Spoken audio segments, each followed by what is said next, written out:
You nice and cool out there? Welcome to our celebration of America Turns 250 here on the wonderful venue at Hancock Adams Common, named for two of the signers of the Declaration, two incredible patriots, two of the 56 signers who pledged their lives, their fortunes, and their honor for what we experience today. Aren't we fortunate? And so I hope that we as a nation can come together a little bit more, celebrate as Americans, not so much as Democrats or Republicans, or liberal conservative, but as Americans. We have so much to be grateful for.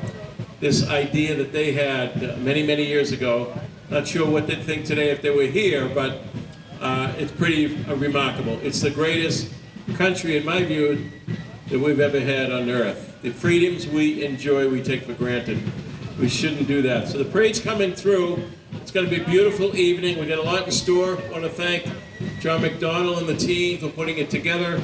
As you may know, the next few days there's programs at the National Park Service. We've got Marina Bay, the Maritime Festival over the weekend. We've got the Squantum Parade, Marymount Parade, Adams Shore flag raising, and on and on. So enjoy the evening. May God continue to bless this great nation. Thank you.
All right.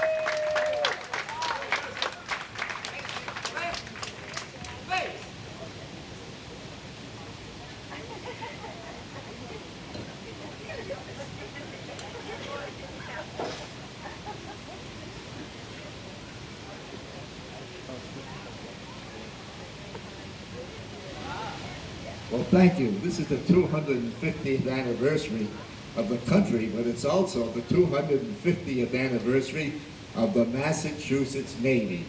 Not many people are aware that Massachusetts had a Navy, but in 1775, the General Court of Massachusetts got very tired of the British taking over our ships.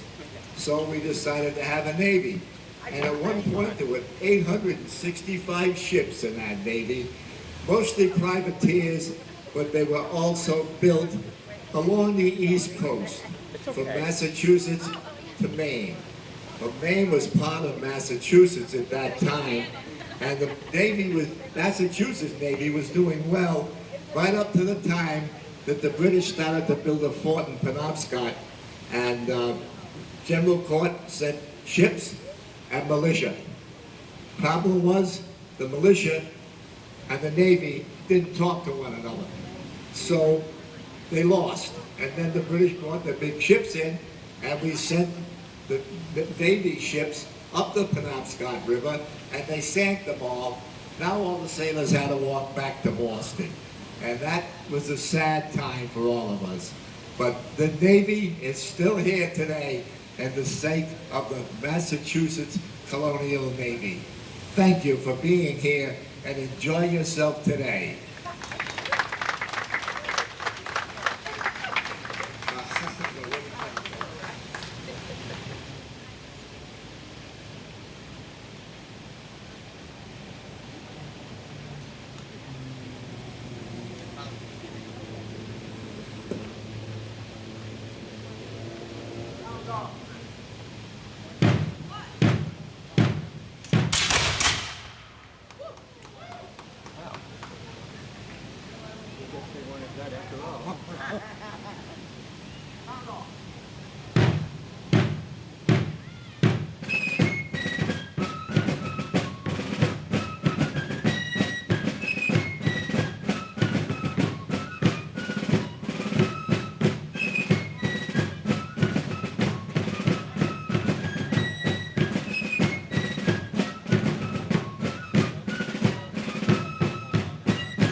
Round of applause for the Navy.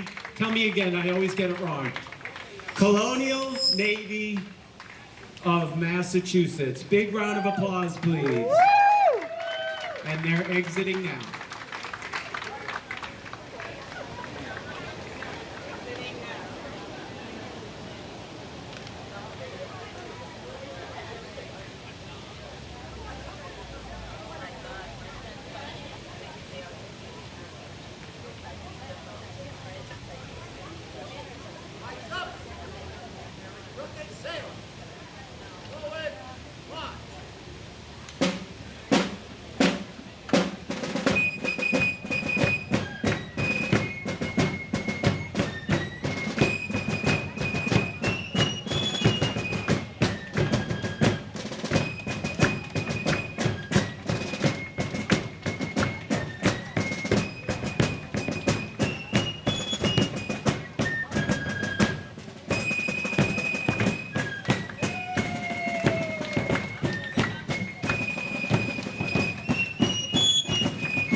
Well, you'd think I could get their name right, seeing that I have the program right in my hand. Let's give it up one more time for the Colonial Navy of Massachusetts.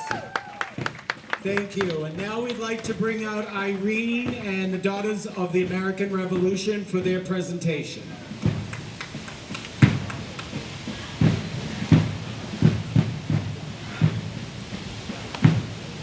Thank you. On behalf of the Massachusetts Daughters of the American Revolution, State Regent Mary Tedesco, and our 2,500 members in 41 chapters across the Commonwealth, it is my honor to bring you greetings. As descendants of the patriots who secured our nation's independence, the Massachusetts Daughters of the American Revolution are proud to join in commemorating America's 250th anniversary. This historic milestone invites us to reflect on the courage, sacrifice, and vision of those who came before us. It also reminds us of our responsibility to preserve their stories, honor their service, and ensure that their legacy continues to inspire future generations. Through historic preservation, education, patriotism, and community service, we proudly carry that legacy forward. People often ask how an organization founded in 1890 continues to remain relevant in today's world. The answer is simple: serving others, preserving our shared history, supporting education, and strengthening our communities are timeless pursuits. These principles are as meaningful today as they were more than a century ago. DAR continues to flourish because it offers women a meaningful way to connect with our nation's history while making a positive difference in their communities. Through service, friendship, and a shared commitment to preserving America's heritage, our members find purpose and lasting connections. As we commemorate America's 250th anniversary, we recognize that history is more than a record of the past. It is a legacy entrusted to each generation. We are called not only to remember those who came before us, but also to preserve their stories and pass their ideals on to those who will follow. On behalf of the Massachusetts Daughters of the American Revolution, we invite you to learn more about our mission and membership by visiting dar.org/join. May this celebration deepen our appreciation for our shared heritage, encourage us to serve our communities with renewed purpose, and strengthen the enduring bonds that unite us as Americans. At this time, I would like to introduce Paula Pierce, who is the regent of our local chapter, the Dorothy Quincy Hancock chapter.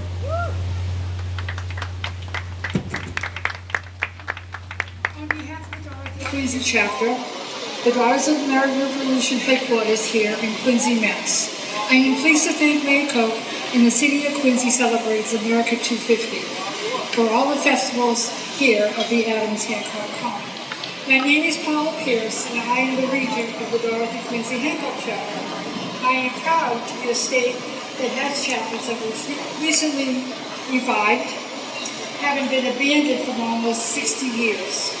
It is only fitting that as part of our rebirth, we have chosen to rename ourselves after a woman who was not only a member of the family after which the city was named, but also the wife of John Hancock, who was elected governor of the Commonwealth.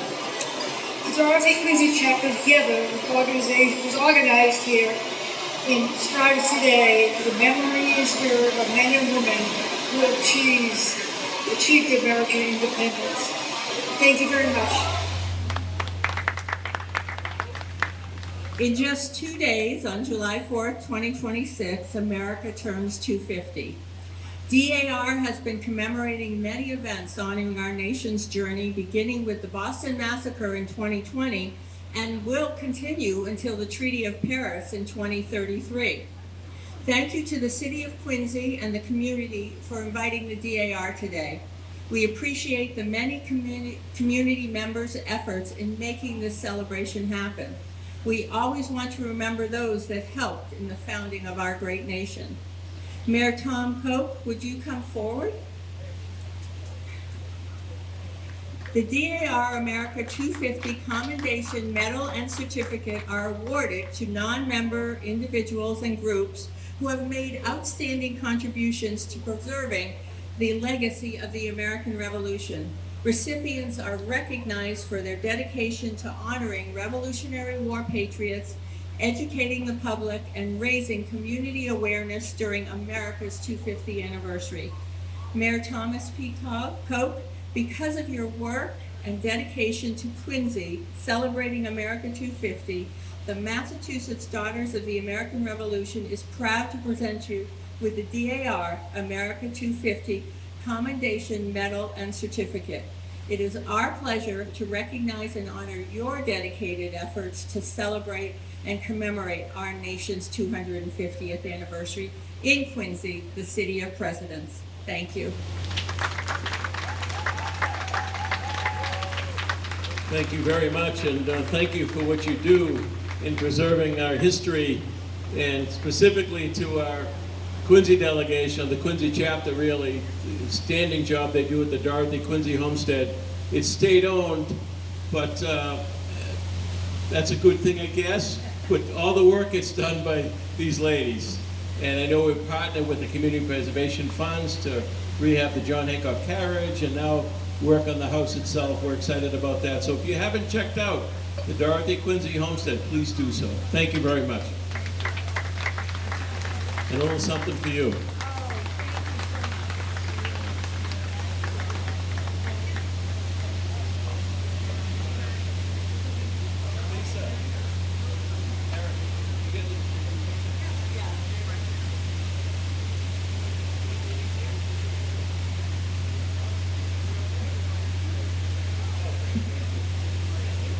Did we?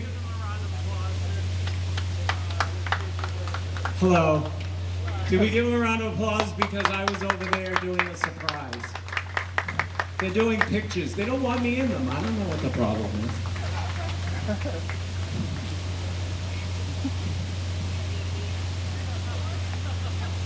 is. Okay, so Mayor Koch, if you don't mind, we have two surprises. He's just saying all the nice things to the people. Mayor Koch, can you come back? So this is one of the surprises. These two gentlemen here from the Navy, one of them, you can come over to see the mayor, one of them is from Quincy and the other one's from Braintree.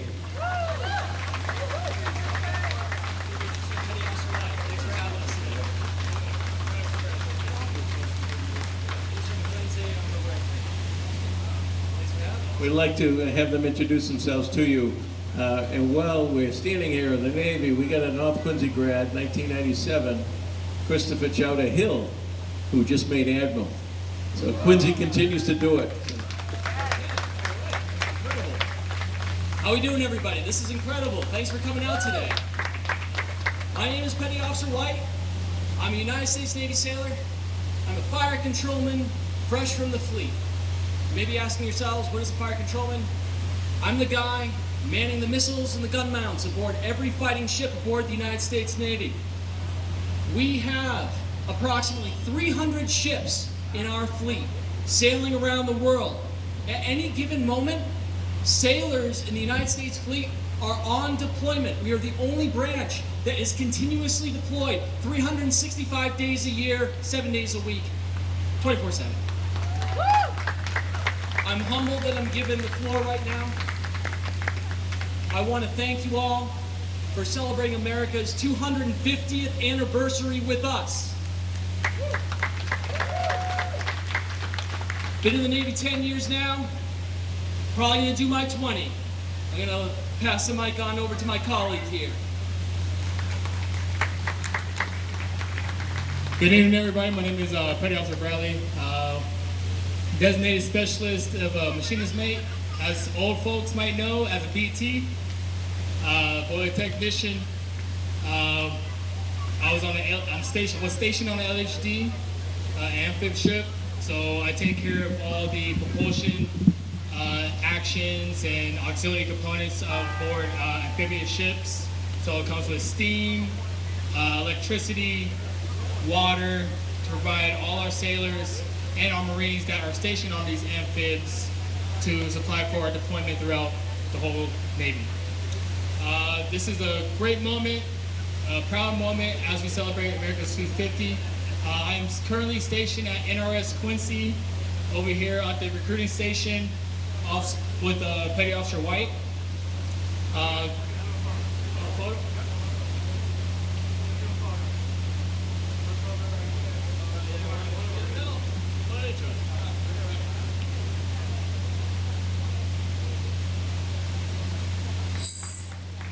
Sorry. All right, let's give them a round of applause. And now, I know John Adams created the Navy. And I know the village people. Okay, if you want to go there, everybody look this way. Look what's coming, the surprise of the day. Ladies and gentlemen, the Lancers are here. Everybody must stay in their seats. Here they come, Paul Revere.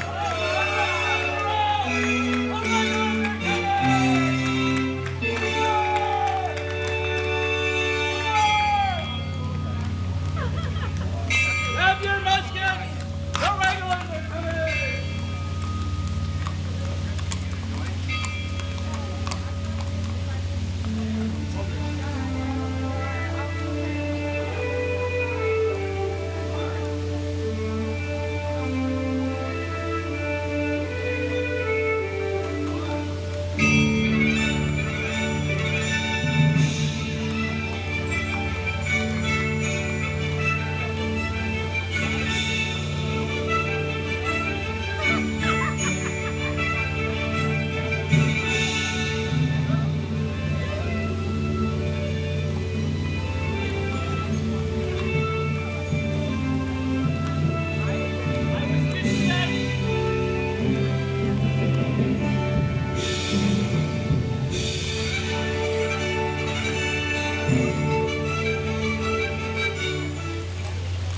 I was dispatched an hour ago by Mr. Dr. Ward that I may warn the countryside of the impending troop movement in Boston.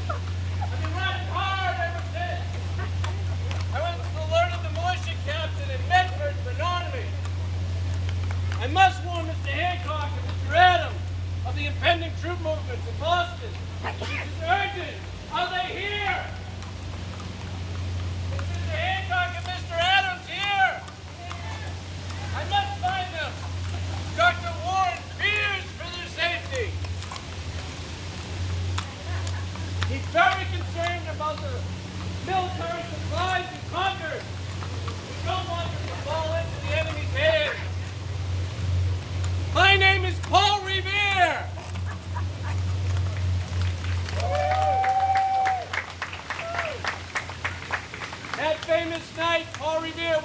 the only rider. No, he wasn't. William Dawes was dispatched to Roxbury to Lexington.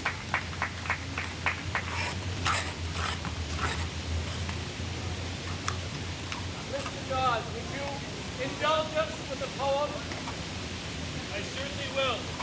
So those of you know, Paul Revere is very famous because of the poem that they made for him.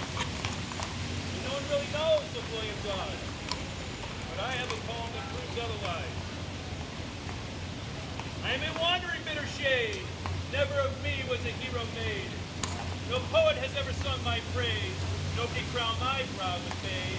And as I asked the fatal cause, what was the use? My name was Dawes. History sings in his silvery name. Woes to me are the portals of fame. If I were Dawes and he Revere, no one would have heard of him, I fear. Dawes heard me because I revere and he is Dawes.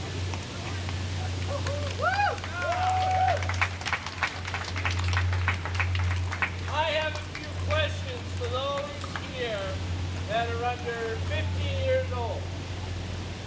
Does anybody know what Paul Revere's horse's name was? Anybody?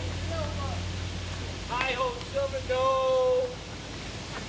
I'll give you a hint. It's a color. Brown. Brown Beauty. Brown Beauty was his horse's name. And it wasn't Paul Revere's horse. It wasn't his horse. Well, it was the Deacon Larkin's horse in Charlestown that he borrowed. So if you don't remember your history, Paul Revere left Boston, he got rowed across to the other side to Charlestown, and there was a signal in the belfry of the Old North Church. Does anybody know how many lanterns were hanging? Two lanterns, very good. Very good. And by there being two lanterns, that meant that the British regulars were going to be rowed across the same route that he took. They weren't going to march along the neck. They were going to row across and then march on to Lexington and then conquer. Did Paul Revere make it to Concord? No, he didn't. So the British patrol caught him, as you know. You know what they did to his girth? You know what a girth is? A girth is the belt that goes around his tummy to hold the saddle on. He cut his girth. He couldn't use the saddle anymore. So what did he do? He went to the tavern and had a drink. Now William Dawes, good old Billy, he didn't make it either. The regulars gave chase, and he fell off his horse in a swamp. However, there was one other gentleman that met up with him in Lexington. Does anybody know his name? Prescott. Prescott. Dr. Prescott. Now, everybody wonders what Dr. Prescott was doing out at 1 o'clock in the morning. Any guess? Visiting his girlfriend. He was out on a date, probably doing something he shouldn't have been doing. But he was able to get conquered and warn everybody that the British regulars were coming. So when Paul Revere did his famous ride, does anybody know what he yelled while he was riding? Where is it? Most people would say the British are coming. I'll let you know a secret. He didn't yell anything. He didn't yell anything at all. Does anybody want to guess why he didn't yell?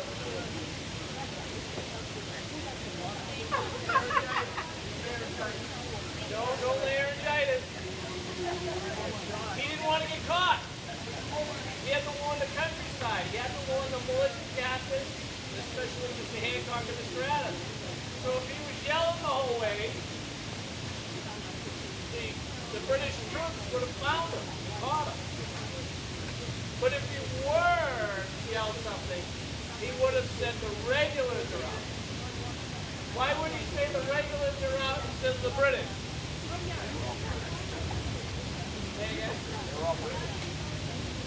Everybody was British, even Paul Revere. He may not have liked it, but he was British.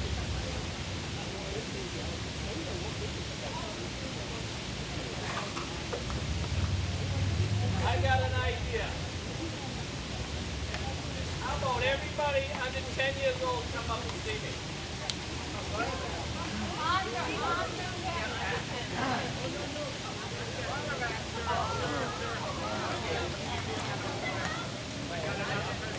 Sorry, can I go over the breath?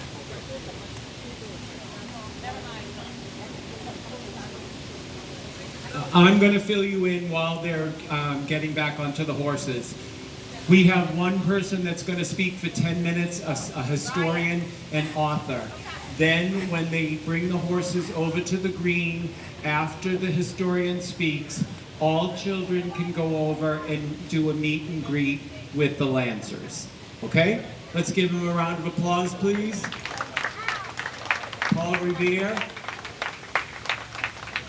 Before we leave, we'd like to thank everybody for coming out, supporting patriotism. We know you remember the original colonial patriots, but don't forget our modern day service members who are modern day patriots. Thank you all very much.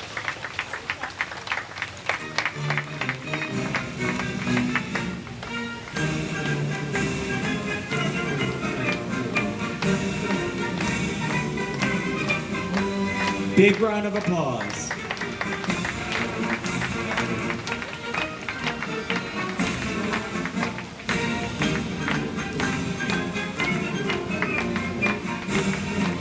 A special round of applause. He does all the work. And now, ladies and gentlemen, I'd like to introduce you to the city historian, Bob Damon. Hello, everyone. Thanks for coming out on this sweltering July 2nd, the day that John Adams thought we would be having a big party for our nation's celebrations. I am pleased and honored to be able to say that I am the city's public historian. It is a job that I love every single day, and I'm very proud to be here. In that capacity, I know that history can be a hard thing to sell sometimes. Most of us grew up with a version of it that came with textbooks, names, battles, monuments, documents, and quizzes. Most of that stuff would be memorable enough for what you had to do right before you took your quiz, but not the kind of thing that would stick with you for very long. Our guest tonight has spent her career proving that it doesn't have to be that way. Welcome to Quincy's celebration of the 250th anniversary of the Declaration of Independence. And if you're feeling the heat today, by the way, take a moment to consider that 250 years ago this week, the delegates of the Continental Congress were suffering through the exact same in Philadelphia. Sweating through their debates in a closed room with the windows shut so that nobody could overhear them. History, it turns out, is closer than it sometimes seems. What better way to mark this milestone than with a conversation about one of our founding fathers, just born steps from where we're standing tonight. Brooke Barbier is a public historian with a doctorate in American history from Boston College, and in 2013 she founded Ye Old Tavern Tours. Now, as a public historian who gives tours, I'm used to the ambulance, so we're just going to wait a second.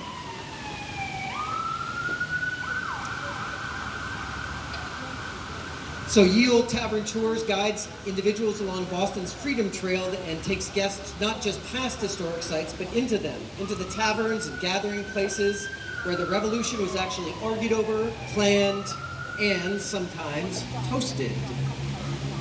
Her tours have drawn visitors and locals alike because she understands that people connect with the past through stories, through places, and through the feeling that they're standing somewhere where something really happened. That same instinct runs through her writing. She's the author of 3 books, including the award-winning King Hancock, The Radical Influence of a Moderate Founding Father, published by Harvard University Press. She also co-hosts the Beer Makes History podcast. That sounds like a podcast I would love to be a guest on. And has been featured, even today, as recently as today, in the New York Times, the Boston Globe, and on WGBH and WBUR. Her newest book, Cocked and Boozy, yes, that's what I did say, just out this June, examines the role that alcohol played in spurring, binding, and winning the American Revolution. And each chapter ends with a period cocktail recipe adapted for modern tastes. Tonight, as a part of Quincy's celebration of the 250th anniversary of the Declaration of Independence, she's here to talk about Quincy's own son, John Hancock, born just a quarter mile north of here in what is now the Adams Academy site, and one of the Revolution's most fascinating and underappreciated founding fathers. Please welcome Brooke Barbie.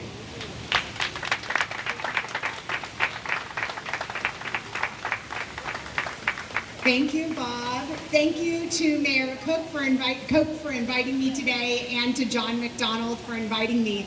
I'm honored to be standing here with you all at the Hancock Adams Common to commemorate the 250th anniversary of the Declaration of Independence. Fitting, too, that we're here on July 2nd, for as Bob mentioned, that was the day that John Adams believed we would be celebrating independence. You may have heard that he wrote to his wife, Abigail, quote, "The 2nd of July will be the most memorable epoch in the history of America. I am apt to believe it will be celebrated by succeeding generations as the great anniversary festival." If you'd like to see a copy of that letter to Abigail, they have it under the tents over on the Common. Now, one of the reasons John Adams gets it wrong by 2 days is because the independence, the resolution for independence, was approved by the Second Continental Congress in Philadelphia on July 2nd. But the language of the Declaration took 2 days to finalize. And so it wasn't until July 4th when the language was finalized and the Declaration was authorized by President of the Second Continental Congress, John Hancock. If we were to conjure both men who the Common is named after, both John Adams and John Hancock today, they would be surprised to be sharing a space in their hometown together. Not because they didn't think they'd be worthy of having a park named after them.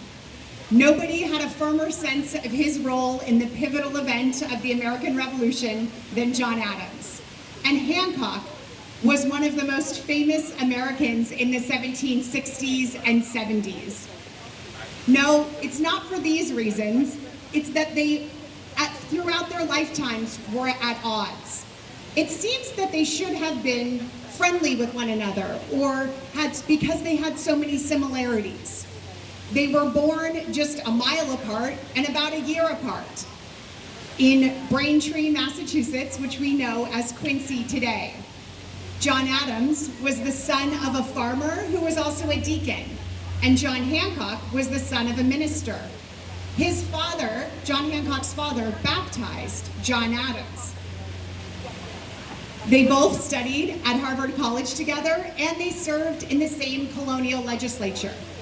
But they had very different ideas about politics. And while I'm going to talk about their differences today, importantly, I'm going to note their similarities and the way they were able to put those differences aside to work for a common cause, which was independence. Now, John Hancock was one of the wealthiest men in Boston, and he used his vast wealth to throw lavish parties. And he didn't just entertain other elites. Hancock had a gift for connecting with people throughout society. Elites like Hancock rarely had much in common with people from other parts of society, but he had a gift for bridging divides. Part of this came from his political moderation. Massachusetts is not usually known, especially at this time, for its moderation. In the 1760s and 70s, Massachusetts was the epicenter of mobbing and violent protests and tarring and feathering. Yet Hancock was able to avoid such extremes. He stayed politically moderate and still affected political change. If a revolution was to have lasting change, it would need someone who could help moderate. Now, the women that John Hancock and John Adams married were very different too. While Hancock was an entertainer and he married Dorothy Quincy, a member of a prominent family here in Braintree, she liked to entertain with him. But throughout their life, they sometimes seemed to have a strange relationship where John Hancock wished she would write him more often when they were apart.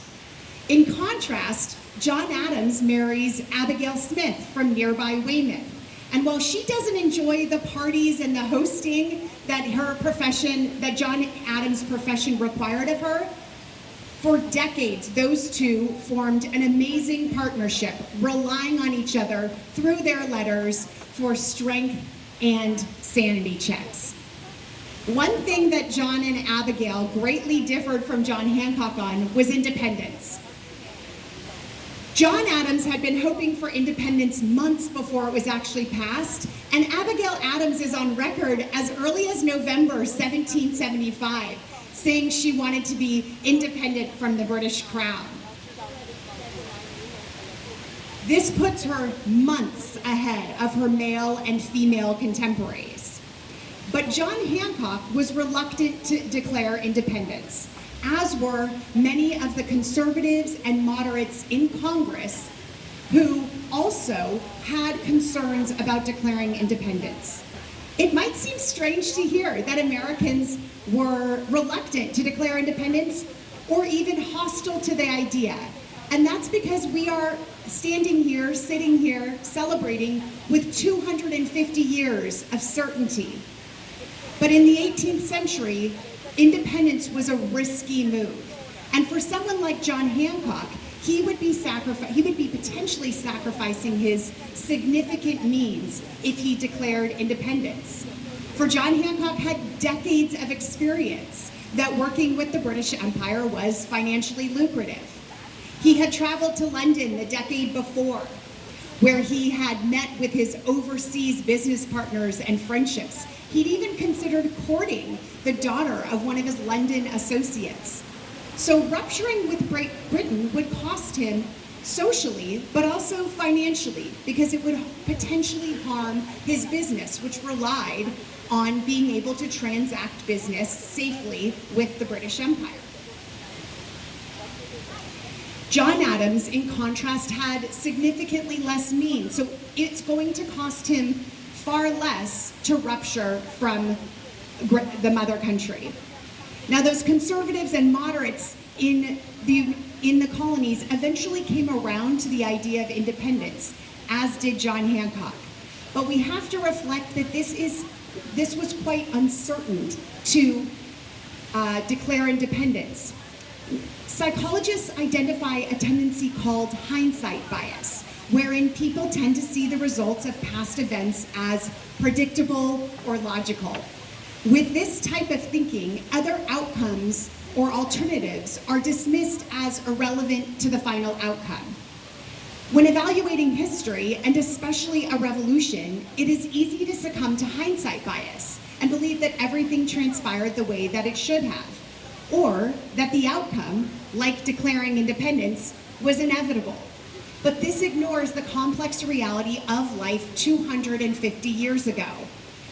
John Hancock had good reason to be concerned about independence. Ultimately, though, John Hancock comes around to the idea of independence. And it's worth mentioning that this is very significant, this change, because when it came time to authorize the Declaration of Independence, it was John Hancock's name, and only John Hancock's name, that sat on the Declaration of Independence. After independence was approved, the document was sent to a printer, and the only name that sat on that document was in the bottom right-hand corner. It said John Hancock, President.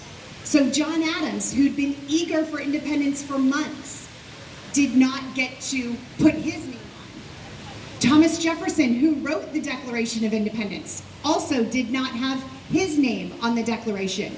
It was only John Hancock, as president of the Second Continental Congress, that needed to literally put his name on the line and announce himself a traitor to the British Empire, an offense that was punishable by the confiscation of his considerable property and by death.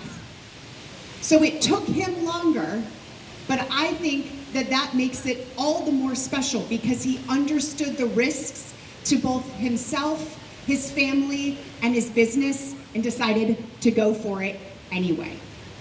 Now I want to do a little bit of myth busting before we wrap up. John Hancock did not say that he signed the Declaration of Independence so big so that King George III could see his signature without his spectacles. You likely have heard this story before, but it's not true for a simple reason. The declaration that we see blowing above my head, there was only one copy of it that all 56 people signed, and it never left the United States. This copy was never intended to be sent to King George III. But as is often the case, the truth is more interesting than the lore. Hancock did make a considerable, bold, and defiant act by putting his bold and elegant signature down on the Declaration. He just didn't do it in the showy way that we may think he did. Now, before I wrap up, I just want to ground us again where we are on this beautiful park, on this very special day, looking back 250 years ago. John Hancock and John Adams, the namesake of this common, were unalike in so many ways, but they were alike in July 1776, when they decided they both came to the same conclusion, that independence from the mother country had become necessary. They had not gotten there at the same time, nor did they get there for the same reasons. But that, to me, that difference is what is worth drawing attention to. They banded together in pursuit of a common cause and sought out the greater good moving forward together. Thank you so much for your attention and for being here. And thank you again to Mayor Koch and John for having me.